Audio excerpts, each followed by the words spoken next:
ನೇತಾಜಿ ಸಿಂಗಾಪುರದಲ್ಲಿದ್ದಾಗಲೇ ಅವರಿಗೆ ಡಾಕ್ಟರ್ ಯಲ್ಲಪ್ಪನವರ ಸಂಪರ್ಕ ಬಂದಿತು. ನಮ್ಮ ಮಂಗಳೂರಿನವರು. ಅವರು ಎಷ್ಟರ ಮಟ್ಟಿಗೆ ಅವ್ರ ಜೊತೆ ಬೆರೆತು ಹೋಗಿದ್ರು ಅಂತಂದರೆ ಅನೇಕ ಆತ್ಮೀಯ ಸಂಗತಿಗಳನ್ನು ಅವ್ರ ಜೊತೆ ನೇತಾಜಿ ಚರ್ಚಿಸ್ತಾ ಇದ್ದಿದ್ದು ಇದೆ ಅಂತ ಹೇಳಲಾಗತ್ತೆ. ಈ ನೇತಾಜಿಯವರು ಯಲ್ಲಪ್ಪನವ್ರ ಜೊತೆ ಮಾತನಾಡ್ತಾ ಒಂದಿನ ಹೇಳಿದ್ರಂತೆ, ನಾವೊಂದು ಮಹಿಳಾ ಸೇನೆಯನ್ನು ಕಟ್ಟಬೇಕಲ್ಲ. ಎಲ್ಲರೂ ನಕ್ಬಿಟ್ರು. ಮಹಿಳಾ ಸೇನೆಯನ್ನು ಸಾಧ್ಯ ಉಂಟಾ? ಆದರೆ ಸುಭಾಷ್ ಚಂದ್ರ ಬೋಸರ ಸಾಮರ್ಥ್ಯ, ಅವರ ಕಣ್ಗಳಲ್ಲಿರುವಂಥ ತೀವ್ರತೆಯನ್ನು ಗಮನಿಸಿದವರು ಅಂದ್ರಂತೆ, ಹೌದೌದು, ಒಂದು 4 ಜನ ಸಿಡಿಗುಂಡಿನಂತೆ ಇರುವಂಥ ಹೆಣ್ಮಕ್ಳು ಸಿಕ್ಕಿದ್ರೆ ಕಟ್ಬೋದು ಅಂತ. ಸುಭಾಷ್ ಬಾಬು ಹೇಳಿದ್ರಂತೆ, 4 ಬೇಡ, ಒಂದೇ ಒಂದಂಥ ಹೆಣ್ಮಗು ಸಾಕು, ಅದ್ಭುತವನ್ನು ಮಾಡ್ಬೋದು ಅಂತ. ಆಗ ಡಾಕ್ಟರ್ ಯಲ್ಲಪ್ಪನವ್ರು ಹೇಳಿದ್ರಂತೆ, ಅಂಥ ಒಂದು ಹೆಣ್ಮಗಳಿದ್ದಾಳೆ ಡಾಕ್ಟರ್ ಲಕ್ಷ್ಮಿ ಅಂತ. ಆಕೆ ತನ್ನ ಇಡೀ ಜೀವನವನ್ನು ಇತರರ ಸೇವೆಗೋಸ್ಕರ ಮುಡಿಪಾಗಿಟ್ಟಿರುವಂಥ ಹೆಣ್ಮಗಳು. ಆಕೆ ಮನಸ್ಸು ಮಾಡಿದರೆ ಸಾಧ್ಯವಾಗ್ಬೋದು ಅಂತ ಸುಭಾಷರನ್ನು ಆಕೆಗೆ ಭೇಟಿ ಮಾಡಿಸಿ ಮೊದಲ ನೋಟದಲ್ಲೇ ಸುಭಾಷರ ಕಾಲಿಗೆ ಬಿದ್ದಂಥ ಆಕೆ ನೀವು ಹೇಳಿದಂತೆ ಕೇಳಲಿಕ್ಕೆ ಸಿದ್ಧ ಅಂತ ಬಂದೂಕನ್ನು ಹಿಡಿಲಿಕ್ಕೂ ಸಿದ್ಧವಾದ ಹೆಣ್ಣುಮಗಳು ಡಾಕ್ಟರ್ ಲಕ್ಷ್ಮಿ. ಮುಂದೆ ಆಕೆ ಕ್ಯಾಪ್ಟನ್ ಲಕ್ಷ್ಮಿ ಆಗ್ತಾಳೆ. ಕ್ಯಾಪ್ಟನ್ ಲಕ್ಷ್ಮಿ ಆಗಿ ಸುಭಾಷ್ ಚಂದ್ರ ಬೋಸರ ಸೇನೆಯ ಹೆಣ್ಣು ಮಕ್ಕಳ ಸೇನೆಯ ಪ್ರಮುಖಳಾಗ್ತಾಳೆ. ಅಷ್ಟೇ ಅಲ್ಲದೆ ಮಿತ್ರರೇ, ಸುಭಾಷ್ ಚಂದ್ರ ಬೋಸರೇನು ಹಂಗಾಮಿ ಸರ್ಕಾರ ರಚನೆ ಮಾಡ್ತಾರಲ್ಲ, ಆ ಹಂಗಾಮಿ ಸರ್ಕಾರದಲ್ಲಿ ಒಂದು ಮಂತ್ರಿಮಂಡಲದಲ್ಲಿ ಮಂತ್ರಿಯಾಗಿಯೂ ಕೂಡ ಆಕೆ ಕೆಲಸ ನಿರ್ವಹಿಸ್ತಾಳೆ. ಏನು ಅದ್ಭುತವಾದ ಸಾಧನೆ ಇರ್ಬೋದು ಅಂತ ನಾನು ಅನೇಕ ಬಾರಿ ಯೋಚನೆ ಮಾಡ್ತಿರ್ತೀನಿ. ಆದರೆ ಅತ್ಯಂತ ಪ್ರಮುಖವಾದ ಸಂಗತಿ ಇಲ್ಲಿ ನಾನು ಆಲೋಚನೆ ಮಾಡಬೇಕಾಗಿರೋದು, ನಿಮ್ಮ ಜೊತೆ ಚರ್ಚೆ ಮಾಡಬೇಕಾಗಿರೋದು ಅಂತಂದರೆ, ಸುಭಾಷರ ಭಾಷಣ ಬಲು ಪ್ರಭಾವಿಯಾಗಿರ್ತಿತ್ತು ಅಂತ. ಅವತ್ತಿನ ದಿನಗಳಲ್ಲಿ ಸುಭಾಷರ ಆ ಇಡೀ ಸೇನೆಯ ಖರ್ಚು ಸುಲಭ ಇರಲಿಲ್ಲ. ಮತ್ತು ಎಲ್ಲ ಖರ್ಚಿಗೂ ಸಾಲ ಕೇಳಿದಂತೆ ಹೋಗಿ ಜರ್ಮನಿಯ ಮುಂದೆ, ಇಟಲಿಯ ಮುಂದೆ ಅಥವಾ ಜಪಾನಿನ ಮುಂದೆ ಕೇಳ್ತಾ ಇರೋದಾಗಲ್ಲ. ಭಾರತೀಯರೇ ಅದನ್ನು ಭರಿಸಬೇಕು. ಸುಭಾಷ್ ಚಂದ್ರ ಬೋಸರು ಭಾಷಣ ಮಾಡ್ತಾ ಅವರಿಗೆ ಎರಡೇ ಬೇಕಾಗ್ತಿದ್ದು, ಒಂದು ಸೈನ್ಯಕ್ಕೆ ಸೇರ್ಲಿಕ್ಕೆ ತರುಣ ತರುಣಿಯರು ಮತ್ತು ಹಣ ಕೊಡಬಹುದಾದಂಥ ಜನ ಹಣ ಕೊಡಬೇಕು ಅಂತ. ಅನೇಕ ಬಾರಿ ಸುಭಾಷರ ಭಾಷಣ ಮುಗಿಯೋ ವೇಳೆಗೆ ಅಥವಾ ಮುಗಿದ ನಂತರ ಹಣ ತಂದು ಜನ ಸುರಿದು ಹೋಗ್ತಾ ಇದ್ರಂತೆ. ಮೈ ಮೇಲಿನ ಒಡವೆಗಳಂತಂದು ಸುರಿದು ಹೋಗ್ತಿದ್ರು. ಸಾಕಾಗ್ತಿರ್ಲಿಲ್ಲ, ಆದರೆ ಡೆಫಿನೆಟ್ಲಿ ಆ ಕೆಲಸವನ್ನು ಮಾಡ್ತಾ ಇದ್ರು. ಒಂದು ಘಟನೆ ಬಹಳ ರೋಚಕವಾಗಿದೆ. ಅದೇನು ಅಂತಂದ್ರೆ, ಸುಭಾಷ್ ಚಂದ್ರ ಬೋಸರು ಮಲಯದಲ್ಲಿ ಅವರು ಭಾಷಣ ಮಾಡ್ತಿರುವಾಗ ಅವ್ರ ಭಾಷಣ ಮುಗಿದ ತಕ್ಷಣ ಒಂದು ಹೆಣ್ಮಗಳು ಓಡಿ ಬಂದ್ಲಂತೆ. ಜಾನಕಿ ಅಂತ ಅವಳ ಹೆಸರು. ತನ್ನ ಕಿವಿಯಲ್ಲಿದ್ದ ಓಲೆಯನ್ನ ತೆಗೆದು ಎಲ್ಲರೂ ನೋಡ್ತಾ ಇರುವಂತೇನೆ ಸುಭಾಷರ ಮುಂದೆ ಇಟ್ಟಿದ್ದಂಥ ಬಾಕ್ಸಿಗೆ ಹಾಕಿದ್ಲು. ಆಗ ಸುಭಾಷರು ಏನಮ್ಮ ನಿನ್ನ ಹೆಸರು ಅಂತ ಕೇಳಿದ್ರು. ಆಕೆ ಜಾನಕಿ ಅಂತ ಹೇಳಿದ್ಲು. ಹೇಳಿ ಹೊರಡೋಕ್ಕಿಂತ ಮುಂಚೆ ಸುಭಾಷರು ನಿನಗೆ ಒಳ್ಳೇದಾಗ್ಲಿ, ದೇಶದ ಸ್ವಾತಂತ್ರ್ಯಕ್ಕೋಸ್ಕರ ನೀನು ಇಷ್ಟೆಲ್ಲ ಮಾಡ್ತಾ ಇದೆಯಲ್ಲ ಅಂತ ಪ್ರೀತಿಯಿಂದ ಹರಿಸಿದ್ರು. ಯಾರೋ ಪುಣ್ಯಾತ್ಮ ಫೋಟೋಗ್ರಾಫರ್ ಆ ಫೋಟೋ ಕ್ಲಿಕ್ ಮಾಡಿಬಿಟ್ಟ. ಕ್ಲಿಕ್ ಮಾಡಿ ಸುಮ್ಮನೆ ಆಗಲಿಲ್ಲ, ಪೇಪರಲ್ಲಿ ಪಬ್ಲಿಷು ಆಗಿಬಿಡ್ತು. ಈ ಹುಡುಗಿ ಅಷ್ಟೊತ್ತಿಗೆ ಮನೆಗೆ ಬಂದು ಈ ಕಿವಿ ಓಲೆನ ಅಮ್ಮ ಕೇಳ್ತಾಳೆ, ಕೇಳಿದ್ರೆ ದೊಡ್ಡ ಗಲಾಟೆ ಆಗತ್ತೆ ಅಂತ ಹೇಗಾದ್ರೂ ಮಾಡಿ ಕಿವಿನ ಮುಚ್ಕೊಂಡು ಬೇರೆ ಓಲೆ ಹಾಕ್ಕೊಂಡು ಏನೋ ಸರ್ಕಸ್ ಮಾಡಿದ್ಲು. ಮಾರನೇ ದಿನ ಬೆಳಗ್ಗೆ ಪೇಪರಲ್ಲಿ ಯಾವಾಗ ಬಂತೋ ಇವರಪ್ಪ ಆ ಫೋಟೋ ನೋಡ್ಬಿಟ್ರು. ಇವರಪ್ಪ ಬಹಳ ದೊಡ್ಡ ಸಿರಿವಂತರು. ಅಲ್ಲಿ ಅಪ್ಪ ಆ ಫೋಟೋ ನೋಡಿದ್ರು. ಅಪ್ಪ ಕೇಳ್ತಾರೆ ಅಂತ ಬಹಳ ಹೆದರ್ಕೊಂಡು ಕೂತಿದ್ರೆ ಅಪ್ಪ ಪೇಪರನ್ನು ಮಡಿಸಿ ಎತ್ತಿಟ್ಬಿಟ್ರು. ಆದರೆ ಅವ್ರ ಅಮ್ಮನಿಗೆ ಈ ವಿಚಾರ ಗೊತ್ತಾಗಿ ರಾದ್ದಾಂತ ಆಗಿ ಮಗಳಿಗೆ ಹೊಡಿಬೇಕು ಅಂತೆಲ್ಲ ಪ್ರಯತ್ನ ಪಟ್ಟಾಗ ಅಪ್ಪ ಅದನ್ನು ತಡೆದ್ರು. ಬಟ್ ಅಪ್ಪ ಮಗಳಿಗೆ ಬುದ್ಧಿವಾದ ಹೇಳುವಂಥ ಪ್ರಯತ್ನ ಮಾಡಿದ್ರು. ಏನು ಮಾಡ್ತಿದ್ಯಮ್ಮ, ಹೀಗೆ ಮಾಡೋದ್ರಿಂದ ನಾವು ಸೈನ್ಯವನ್ನು ಕಟ್ಟಿಕೊಂಡು ಅದಕ್ಕೆ ಸೇರಿಕೊಂಡು ಅವ್ರಿಗೆ ಸಹಕಾರ ಮಾಡಿ ನಾವು ಭಾರತಕ್ಕೆ ಹೋಗ್ಲಿಕ್ಕಾಗತ್ತಾ, ಭಾರತವನ್ನು ಗೆಲ್ಲಿಕ್ಕೆ ಸಾಧ್ಯ ಆಗುತ್ತಾ, ಹುಚ್ಚು ನಿನಗೆ ಅಂತೆಲ್ಲ ಹೇಳಲಿಕ್ಕೆ ಪ್ರಯತ್ನ ಪಟ್ಟರೆ ಈ ಹೆಣ್ಮಗಳು ಅಚಲವಾದ ಶ್ರದ್ಧೆಯಿಂದಿದ್ಲಲ್ಲ. ಏನು ಮಾಡಿದಂತೆ ಗೊತ್ತಾ? ಕ್ಯಾಪ್ಟನ್ ಲಕ್ಷ್ಮಿಯವ್ರನ್ನ ಮನೆಗೆ ಕರ್ಕೊಂಡು ಬಂದಂತೆ. ಆಕೆಯನ್ನು ನೋಡಿದ ಅವರಪ್ಪ ಅರ್ಧ ಬೋಲ್ಡ್ ಆದ್ರು. ಎಂಥ ಹೆಣ್ಮಗಳು, ಆಕೆ ಬಗ್ಗೆ ಪರಿಚಯ ಇಲ್ಲದೆ ಇರೋರು ಯಾರೂ ಇರಲೇ ಇಲ್ಲ. ಅಂಥ ಹೆಣ್ಮಗಳು ಈ ಥರದ ಕೆಲಸ ಮಾಡ್ತಿದ್ದಾಳೆ. ಈಗ ಈ ಹುಡುಗಿ ಹೇಳ್ತಾಳೆ, ನಾನು ಕ್ಯಾಪ್ಟನ್ ಲಕ್ಷ್ಮಿಯವ್ರ ಜೊತೆಗೆ ಹೋಗ್ತೀನಿ, ನಾನು ಸೇನೆಗೆ ಸೇರಿಕೊಳ್ತೀನಿ ಅಂತ ಹೇಳ್ತಾ ಇದ್ರೆ ಇವರು ಸ್ವಲ್ಪ ಇರಿಸು ಮುರಿಸಾದಂಥ ಪ್ರಸಂಗ ಅದು. ಆದರೆ ಸುಭಾಷ್ ಚಂದ್ರ ಬೋಸರು ಕೂಡ ಅಲ್ಲಿಗೆ ಹೋಗಿ ಅವರಿಗೆ ಕನ್ವಿನ್ಸ್ ಮಾಡಿದ ನಂತರ ಆ ಹೆಣ್ಮಗು ಮನೆಯನ್ನು ಬಿಟ್ಟು ಬರುವಾಗ ಸುಭಾಷರ ಕಂಗಳಲ್ಲೂ ನೀರಾಡಿತ್ತಂತೆ. ದೇಶದ ಸ್ವಾತಂತ್ರ್ಯಕ್ಕೋಸ್ಕರ ಈ ಬೈರಾಗಿಯ ಮಾತನ್ನು ಕೇಳಿಕೊಂಡು ಮನೆಯ ಹಿರಿಯರು ತಮ್ಮ ಮಕ್ಕಳನ್ನೇ ಬಿಟ್ಕೊಡ್ಲಿಕ್ಕೆ ಸಿದ್ಧರಾಗ್ತಾ ಇದ್ರಲ್ಲ. ಸುಭಾಷರ ವ್ಯಕ್ತಿತ್ವ ಎಂಥದ್ದಿರ್ಬೋದು ಅಂತ ಒಂದು ಕ್ಷಣ ಯೋಚನೆ ಮಾಡಬೇಕು ಅಂತ ಅನ್ಸೋದು ಈ ಕಾರಣಕ್ಕೆ ಮಿತ್ರರೆ.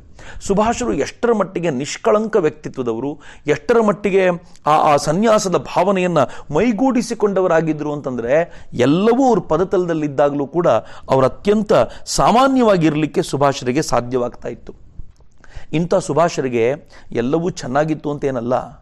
ಜಪಾನಿನ ಅಧಿಕಾರಿಗಳೊಂದಿಗೆ ಸುಭಾಷರಿಗೆ ಯಾವಾಗಲೂ ಜಗಳ ಆಗ್ತಾ ಇತ್ತು. ಸುಭಾಷರು ಸಿಂಗಾಪುರದಲ್ಲಿ ನಿಂತ್ಕೊಂಡು ಹಂಗಾಮಿ ಸರ್ಕಾರದ ವಿಚಾರವನ್ನು ಪಬ್ಲಿಕ್ ಪ್ಲಾಟ್ಫಾರ್ಮಲ್ಲಿ ಹೇಳಿದಾಗ ಅಲ್ಲಿ ಜಗಳವೂ ಆಯಿತು. ಓಪನ್ ಆಗಲ್ಲ. ಆದರೆ ಈ ಜಪಾನಿನ ಅಧಿಕಾರಿಗಳು ಕೂತ್ಕೊಂಡು ನೀವು ಹೆಂಗೆ ಅನೌನ್ಸ್ ಮಾಡಿದಿರಿ ನಮ್ಮ ಅನುಮತಿ ಇಲ್ಲದೆ? ಸುಭಾಷ್ ಹೇಳಿದರು, ನಾನು ಉಸಿರಾಡಬೇಕೋ ಬೇಡವೋ, ನಾನು ಊಟ ಮಾಡಬೇಕೋ ಬೇಡವೋ ಅಂತ ಪ್ರತಿಯೊಂದಕ್ಕೂ ನಿಮ್ಮ ಅನುಮತಿ ಕೇಳಲಿಕ್ಕೆ ನಾನು ಸಿದ್ಧನಿಲ್ಲ. ನನ್ನ ದೇಶಕ್ಕೆ ಏನಾಗಬೇಕೋ ಅದನ್ನು ನಿಸ್ಸಂಶಯವಾಗಿ ಮಾಡ್ತೀನಿ ಅಂತ. ಆ ಸೈನ್ಯದ ಅಧಿಕಾರಿಗಳಿಗೆ ಕೋಪ ಒಂದು ಊಟದ ಸಂದರ್ಭದಲ್ಲಿ ಗಲಾಟೆ ಆದಾಗ ಸುಭಾಷ್ ಹೇಳಿದ್ರು, ಬೇಕಿದ್ರೆ ಈಗಲೇ ಪ್ರಧಾನಿ ಟ್ರೋಜೋ ಅವ್ರ ಹತ್ರ ಮಾತಾಡ್ತೀನಿ, ಅವ್ರಿಗಿದಕ್ಕೆ ಏನಾದರೂ ತೊಂದರೆ ಇದೆಯಾ ಅಂತ ಕೇಳ್ತೀನಿ ಅಂತಂದರೆ ಆ ಅಧಿಕಾರಿಗಳು ಮೆತ್ತಗಾದರಂತೆ. ಯಾಕೆ ಅಂತಂದರೆ ಸುಭಾಷರು ಜಪಾನಿನ ಪ್ರಧಾನಿಗಳೊಂದಿಗೆ ಇಟ್ಕೊಂಡಿದ್ದಂಥ ಘನಿಷ್ಠವಾದ ಬಾಂಧವ್ಯ ಎಂಥದ್ದು ಅಂತ ಪ್ರತಿಯೊಬ್ಬರಿಗೂ ಗೊತ್ತಿತ್ತು. ಮಿತ್ರ, ಸುಭಾಷರು ಎಷ್ಟು ಕಷ್ಟಪಡ್ತಿರುವಾಗ ನನಗೆ ಹೇಳುವಾಗ ಅನ್ಸುತ್ತೆ, ಎಷ್ಟು ಕಷ್ಟಪಡಬೇಕಪ್ಪ. ಒಂದ್ ಕಡೆ ಆ ಅಧಿಕಾರಿಗಳೊಂದಿಗೆ ಗುದ್ದಾಡಬೇಕು, ಸೈನ್ಯದೊಂದಿಗೆ ಗುದ್ದಾಡಬೇಕು, ಸೈನಿಕರಿಗೆ ಬೇಕಾಗಿರುವ ವಸ್ತುಗಳನ್ನು ಜೋಡಿಸ್ಲಿಕ್ಕೆ ಹಣ ಸಂಗ್ರಹಿಸಬೇಕು, ಸೈನಿಕರನ್ನು ಸೇರಿಸ್ಕೊಳ್ಬೇಕು, ಮುಂದಿನ ಪ್ಲಾನ್ ಮಾಡಬೇಕು, ಜರ್ಮನಿ ಮತ್ತು ಇಟ್ಲಿಯೊಂದಿಗೆ ಸಂಪರ್ಕ ಇಟ್ಕೊಳ್ಬೇಕು, ರೇಡಿಯೋ ಮೂಲಕ ಭಾಷಣ ಮಾಡ್ತಾ ಭಾರತೀಯರಿಗೆ ಪ್ರೇರಣೆ ಕೊಡಬೇಕು. ಎಷ್ಟು ಕೆಲಸ.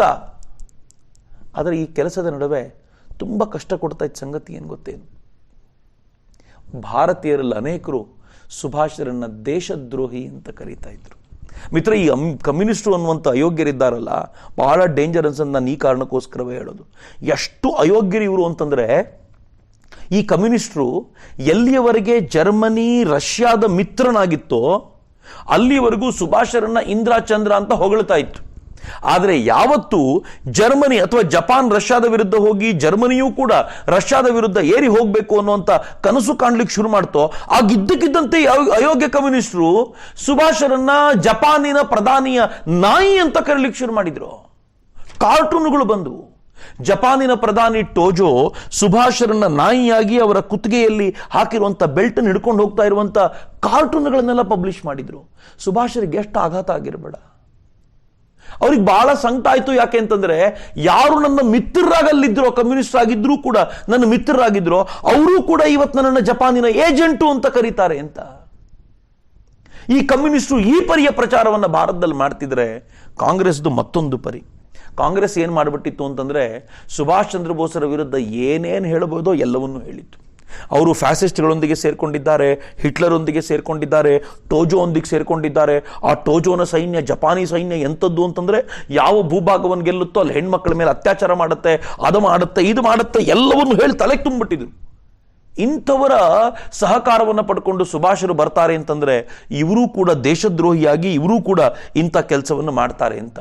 ಮಿತ್ರ, ಇದೇ ಸಂದರ್ಭದಲ್ಲಿ ಜವಾಹರ್ಲಾಲ್ ನೆಹರು ಒಂದು ಹೇಳಿಕೆಯನ್ನು ಹೊರಡಿಸ್ತಾರೆ. ಅವ್ರೇನು ಹೇಳ್ತಾರೆ ಅಂತಂದ್ರೆ, ಸುಭಾಷನ ಇಂದಿನ ಕಾರ್ಯವನ್ನು, ನಡವಳಿಕೆಯನ್ನು ವಿರೋಧ ಮಾಡಲು ನನ್ನ ಸ್ನೇಹ ಅಡ್ಡಿ ಬರೋದಿಲ್ಲ.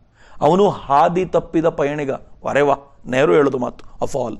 ಅವನು ಹಾದಿ ತಪ್ಪಿದ ಪಯಣಿಗ, ಅವನ ಹಾದಿ ನನಗೆ ಹಿಡಿಸ್ಲಿಲ್ಲ. ಹೀಗಾಗಿ ನಾನು ಸುಮ್ಮನೆ ಕುಳಿತುಕೊಳ್ಳುವ ಹಾಗಿಲ್ಲ. ಹಿಟ್ಲರ್ ಹಾಗೂ ಮುಸಲೋನಿಗೆ ನರಕವಾಸ ಸಿಗಬೇಕು. ಹೀಗಾಗಿ ಸುಭಾಷನ ಉದ್ದೇಶ, ಅಂತಃಕರಣ ಎಷ್ಟೇ ಶುದ್ಧವಾಗಿದ್ದರೂ ಅವನು ಜಪಾನಿ ಸೈನ್ಯದ ಸಹಾಯದಿಂದ ಭಾರತ ಪ್ರವೇಶಿಸುವ ಉದ್ದೇಶ ಹೊಂದಿದ್ದರೆ, ಪ್ಲೀಸ್ ಐ ಆಮ್ ರಿಪೀಟಿಂಗ್, ಅವನು ಜಪಾನಿ ಸೈನ್ಯದ ಸಹಾಯದಿಂದ ಭಾರತ ಪ್ರವೇಶಿಸುವ ಉದ್ದೇಶ ಹೊಂದಿದ್ದರೆ ಅವನೊಂದಿಗೆ ಖಡ್ಗ ಯುದ್ಧ ಮಾಡಲು ನಾನು ಹಿಂಜರಿಯುವುದಿಲ್ಲ. ನೆಹರು ಹೇಳ್ತಾ ಇರೋ ಮಾತು. ಸುಭಾಷ್ ಚಂದ್ರ ಬೋಸರಿಗೆ ಈ ವಿಚಾರ ಗೊತ್ತಾದಾಗ ಬಹಳ ಸಂಕಟ ಆಗ್ಬಿಡುತ್ತಂತೆ. ಏನ್ ಮಾಡೋದಪ್ಪ, ಹೇಗೆ ಅಂತ. ಬ್ರಿಟಿಷರು ಸುಮ್ಮನಿರಲಿಲ್ಲ. ಅವ್ರು ಹೇಗೆ ಮಾಡಿಬಿಟ್ರು ಅಂತಂದ್ರೆ, ಸುಭಾಷರನ್ನ ಎಷ್ಟು ಕೆಟ್ಟದಾಗಿ ಬಿಂಬಿಸಬಹುದು ಅಷ್ಟೂ ಪ್ರಯತ್ನವನ್ನ ಮಾಡಿದ್ರು. ಕೊನೆಗೆ ಲೇವಡಿ ಮಾಡ್ತಿದ್ರು. ಸುಭಾಷರು ಕಿಂಗ್ ವಿತೌಟ್ ಕಿಂಗ್ಡಮ್ ಅಂತ. ಸುಭಾಷರಿಗೆ ಎಷ್ಟು ತೊಂದರೆ ಕೊಟ್ಟರು ಅಂತಂದ್ರೆ, ಅನೇಕ ಬಾರಿ ಮನಸ್ಸಿಗೆ ಆಘಾತ ಆಗ್ತಿತ್ತು. ಆದರೆ ಆ ಪುಣ್ಯಾತ್ಮ ಹೇಳ್ತಾ ಇದ್ದ ಮಾತಿನ ಶೈಲಿ ಹೆಂಗಿತ್ತು ಅಂದ್ರೆ, ಅವ್ರು ಹೇಳ್ತಾರೆ, ನನ್ನ ದೇಶದವರನ್ನು ಸಂಬೋಧಿಸಿ ಮಾತನಾಡಲು ನನಗೆ ಯಾವುದೇ ಅರ್ಹತಾ ಪತ್ರದ ಅಗತ್ಯವಿಲ್ಲ. ಯಾವನು ನನಗೆ ಸರ್ಟಿಫಿಕೇಟ್ ಕೊಡಬೇಕಾಗಿಲ್ಲ. ನಾನು ಬ್ರಿಟಿಷ್ ಸಾಮ್ರಾಜ್ಯದ ವಿರುದ್ಧ ನನ್ನ ಜೀವಮಾನದುದ್ದಕ್ಕೂ ಅವಿರತವಾಗಿ ಸೆಣಸುತ್ತಾ ಬಂದಿರುವುದೇ ನನ್ನ ಅರ್ಹತೆಗೆ ಸಾಕ್ಷಿ. ಉಳಿದ ಎಷ್ಟೋ ಭಾರತೀಯರಿಗಿಂತ, ಬಹುಶಃ ಅವರು ಜವಾಹರ್ಲಾಲ್ ನೆಹರು, ಸರ್ದಾರ್ ಪಟೇಲ್ ಎಲ್ಲರೂ ಸೇರಿಸಿರಬೇಕು, ಉಳಿದ ಎಷ್ಟೋ ಭಾರತೀಯರಿಗಿಂತ ಅಂತಾರಾಷ್ಟ್ರೀಯ ರಾಜಕಾರಣವನ್ನು ಹೆಚ್ಚು ಆಳವಾಗಿ ನಾನು ಅಭ್ಯಾಸ ಮಾಡಿದ್ದೇನೆ ಅಂತ ಹೇಳಬಲ್ಲೆ. ಬ್ರಿಟಿಷರನ್ನಂತೂ ನನ್ನ ಬಾಲ್ಯದಿಂದಲೇ ನೋಡಿ ಅಭ್ಯಾಸ ಮಾಡಿದ್ದೇನೆ. ಆ ಜೀವವೂ ನಾನು ಭಾರತದ ಸೇವಕನಾಗಿದ್ದೇನೆ. ನನ್ನ ಜೀವನದ ಸಂಧ್ಯಾಕಾಲದಲ್ಲಿಯೂ ಕೂಡ ಹಾಗೆಯೇ ಮುಂದುವರಿಯುತ್ತೇನೆ. ನನ್ನ ನಿಷ್ಠೆ ಇರುವುದು ಭಾರತಕ್ಕೆ ಮಾತ್ರ. Nation first. ಮೊದಲು ನನ್ನ ದೇಶ ಎನ್ನುವಂಥ ಕಲ್ಪನೆಯನ್ನ ಸುಭಾಷ್ ಚಂದ್ರ ಬೋಸರು ಸ್ಪಷ್ಟವಾಗಿ ಕೊಟ್ರಲ್ಲ, ಆ ಸ್ಪಷ್ಟವಾಗಿ ಕೊಡುವಂಥ ದನಿ ಹಂಗಿತ್ತು. ಇಲ್ಲಿಗೆ ಸುಭಾಷರು ಸುಮ್ಮನಾಗಲಿಲ್ಲ. ಅವರು ತಮ್ಮ ಕೆಲಸವನ್ನು ಮಾತ್ರ ಎಂದೂ ನಿಲ್ಲಿಸಲಿಲ್ಲ. ಮಹಾನಾಯಕರುಗಳ ಐಡಿಯಾಸೇ ಹಾಗೆ. ನೀವು 1000 ಮಾತಾಡಿ ಕೆಲಸ ನಿಲ್ಲಿಸಬಾರ್ದು ಅಂತ. ನಿರಂತರವಾದ ಕೆಲಸಗಳು ಹೆಂಗೆ ನಡೀತಾ ಇದ್ವು ಅಂತಂದರೆ, ಸುಭಾಷ್ರು 1943 ಅಕ್ಟೋಬರ್ 21 ಈ ಡೇಟನ್ನು ಮರಿಬೇಡಿ ಮಿತ್ರರೇ, 1943 ಅಕ್ಟೋಬರ್ 21 ಸುಭಾಷ್ ಚಂದ್ರ ಬೋಸರು ಆಜಾದ್ ಹಿಂದ್ ಅನ್ನುವಂಥ ಹಂಗಾಮಿ ಸರ್ಕಾರವನ್ನು ಸ್ಥಾಪಿಸಿ ಅದರ ಪ್ರಧಾನಮಂತ್ರಿಯಾಗಿ ಅಧಿಕಾರ ಸ್ವೀಕರಿಸಿದರು. ಇತ್ತೀಚೆಗೆ ಈ ದೇಶದ ಪ್ರಧಾನಮಂತ್ರಿ ನರೇಂದ್ರ ಮೋದಿಯವರು ಸಂಸತ್ನಲ್ಲಿ ಮಾತಾಡ್ತಾ ಈ ದೇಶದ ಮೊದಲ ಪ್ರಧಾನಮಂತ್ರಿ ಅನ್ನೋ ಅರ್ಥದ ಮಾತುಗಳನ್ನು ಹೇಳಿದ್ರಲ್ಲ, ಇದೇ ಕಾರಣಕ್ಕೆ ಹೇಳಿದ್ದು. ಇನ್ನು ಸ್ವಾತಂತ್ರ್ಯ ಬಂದಿರಲಿಲ್ಲ, ಆದರೆ ಹಂಗಾಮಿ ಸರ್ಕಾರ, ಮುಂದೆ ಬರಲಿರುವ ಸ್ವತಂತ್ರ ಭಾರತದ ಸರ್ಕಾರವನ್ನು ರಚನೆ ಮಾಡಿಯಾಗಿತ್ತು.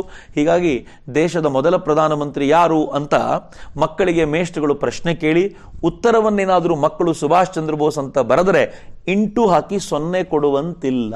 ಆ ಮಕ್ಕಳಿಗೆ 1 ಮಾರ್ಕ್ಸ್ ಕೊಡಲೇಬೇಕು. ಯಾಕೆ ಅಂತಂದರೆ ಸುಭಾಷ್ ಚಂದ್ರ ಬೋಸರೂ ಕೂಡ ಭಾರತದ ಮೊದಲ ಪ್ರಧಾನಿ ಅಂತ ಗುರುತಿಸಿಕೊಳ್ಳಬಹುದಾಗಿರುವಂಥ ಕೆಲಸಗಳು ಆಗಿವೆ ಅಂತ. ಇದಾಗುವಾಗಲೂ ಕೂಡ ತುಂಬ ಚರ್ಚೆಗಳಾಗಿವೆ. ಆ ಹಂಗಾಮಿ ಸರ್ಕಾರದ ಉದ್ದೇಶಗಳೇನು, ಅದರ ಕಾರ್ಯವೈಖರಿ ಏನು, ಅದರೊಳಗೆ ಯಾರಿರಬೇಕು, ಏನು ಮಾಡಬೇಕು, ಪ್ರತಿಯೊಂದು ಚರ್ಚೆ ಸಾಕಷ್ಟು ಆಗಿಯೇ ಮುಂದಿನ ನಿರ್ಧಾರ ತೆಗೆದುಕೊಂಡಿದ್ದು. ಅದರಲ್ಲಿ ಯಾರಿದ್ರು, ಯಾರ್ಯಾರು ಮಂತ್ರಿಗಳಿದ್ರು, ಅದರ ಕಾರ್ಯಸ್ವರೂಪ ಏನಿತ್ತು ಅನ್ನೋದನ್ನು ನಾನು ನಾಳೆ ನಿಮ್ಗೆ ಹೇಳ್ತೀನಿ. ಅಲ್ಲಿವರೆಗೂ ನಮಸ್ಕಾರ. ವಂದೇ ಮಾತರಂ. ಜೈ ಹಿಂದ್.